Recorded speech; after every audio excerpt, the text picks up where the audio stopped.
बैल विकायला गेलता. हां हां. तर समजा ते बैल केवढ्याचा ऐकला, 305 रुपयाचा. 305 रुपयाचा. आता 300 अवताचा बैल म्हणजे चांगला मोठा बैल होता. 305 रुपयाला त्यावेळेस मजूर पाय बैल किती. बरोबर. आता काय मिळालं 300 रुपयामध्ये कोंबडं पण मिळालं ना. बरोबर आहे. आपलं शेत किती रुपये घेतलं होतं चोपणाकडचं? चोपणाकडचं शेत सगळी जमीन 7.5 एकर. केवढ्यात घेतली होती ते? किती रुपये एकर होती तेव्हा? मोठे 500 रुपये एकर. 500 रुपये एकर. आणि बापूच्या वडला आपलं इट कोणबाजातनं वीर पाडलेली आहे का, ते वावर 1700 दिलं ते आपलं. हो का? 1.25 एकर 1700. त्यावेळेस भावच नव्हते ना काही, म्हणजे उत्पन्नही नव्हतं. बरोबर आहे. सगळं पाण्यानं जायचं सगळं. काहीच नाही. शिकवायचे नाही का लेकराला? पोराला शिकवायचे नाही का लोक? नाही, पण करमणुकीचं साधन काहीतरी असेल. आता जसं टी व्ही मोबाईल आहे तेव्हा, आता जसं टी व्ही मोबाईल आहे तसं तेव्हा काय होतं मग? लोक काय सगळं समजायचं ना ते. तर तेव्हा काय करमणुकीचं साधन काय होतं? काहीच नव्हतं साधन. काय होतं तेव्हा? मग लोक एंटरटेनमेंट कशी करायची? करमणूक काय फक्त रेडिओ ऐकायचा. रेडिओ नाही ते करा रेडिओ. ते केव्हापासून आले? 1964 ग्रामपंचायतला आले. ग्रामपंचायतला एकच एका 64 ग्रामपंचायतला आले. नंतर मग त्याच्याहून सगळ्या पुन्हा काही दिवसाला मार्केटमध्ये विकायला आले. म्हणजे 70च्या पुढे मार्केटमध्ये आले समजा. 80-85 मग जास्त झाले.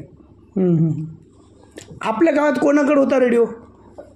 गोदावळ्याच्या घरावर एकच होता, फक्त एकच. आणि टी व्ही ते टाईम बाय टाईम लावायचा. 5ला सकाळी 7च्या बातम्या, संध्याकाळच्या 5:30च्या बातम्या, दुपारा एकदा. 3 टाईम लावले. काऊन? मधात नाही. काऊन? काही लावायचं नाही, फक्त बातम्यात तेवढ्या. काऊन बरं? लावतच नसतं ते काही. त्या केशरच तेवढे होते. तेवढंच होतं त्याला. आणि टी व्ही बाकी काहीच नाही. टी व्ही मला वाटते 80-85 गोविंदरावच्या इथं फक्त पहिले आली ती. बाकी नाही. गोविंदरावच्या आहेत कृष्णाचं लग्न झाल्यावर त्याच्या सासरी आणले. त्याचं सगळं गाव जायचं पाहायला. ज्यावेळेस इंदिरा गांधी मेली का त्यावेळेस मुळावला लोक गेले. मुळावला 2 होत्या फक्त. तेवढ्या मुळामध्ये आप्पाच्या इथे एक, दुसरं कोणाच्या तिथं ते मेले तेव्हा तिथं ते पाहायला तिथं गेले ते लोक सगळे. गावात टी व्ही नव्हत्या.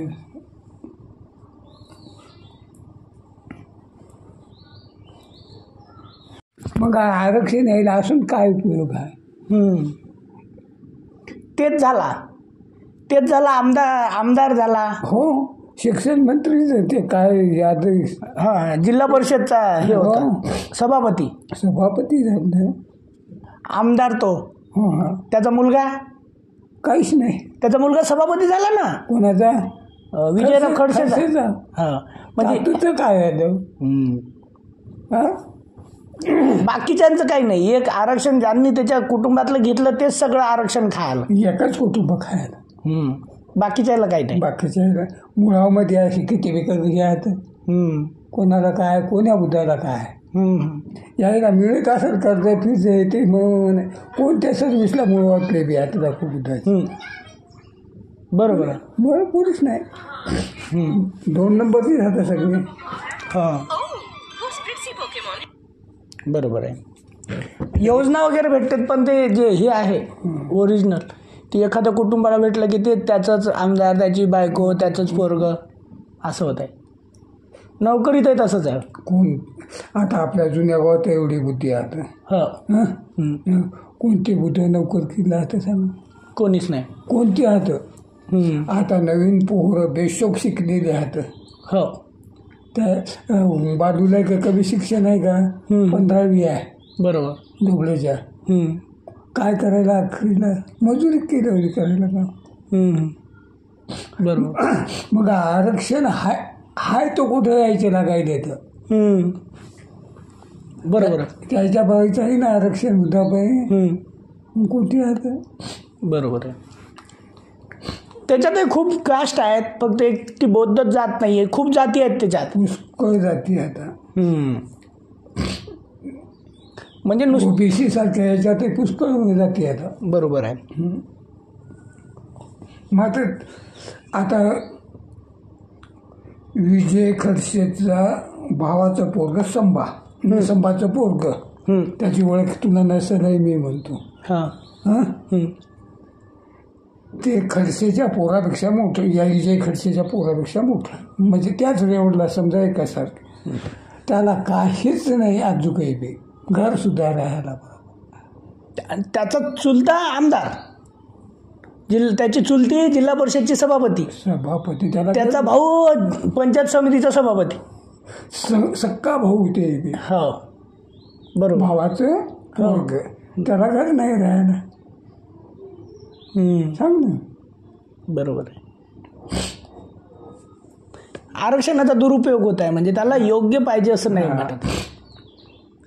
आता यायच्या हातात इथला असून कुठं चपराशी तरी लावलं काय ना. बरोबर आहे. फक्त त्या म्हणजे विशिष्ट जातीसाठी मतदारसंघ राखीव ठेवला, पण ते लोक त्या जातीसाठी काही करत नाहीत, पक्षासाठीच करत आहेत. म्हणजे राखीव ठेवून काही फायदा झाला काहीच नाही. मी विजय खडसेला आम्हीच बोलतो तसं त्याच्या बाई. हो, यायच्या बाई बिंदे. अरे भाषा करता पाहिजे ना. एवढे तुम्ही माम्याचे पोरं फिरायले, याच्या काहीतरी करण ना. काय तुम्ही ते करायला गेलं, आपलं आम्हाला जमत नाही. आमचा आम्हाला जमत नाही, आम्ही दुसऱ्याचं लावू शकतो.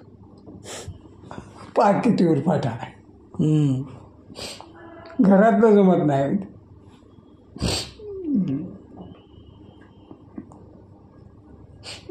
विजय खडसे म्हणजे तुम्हापेक्षा लहान.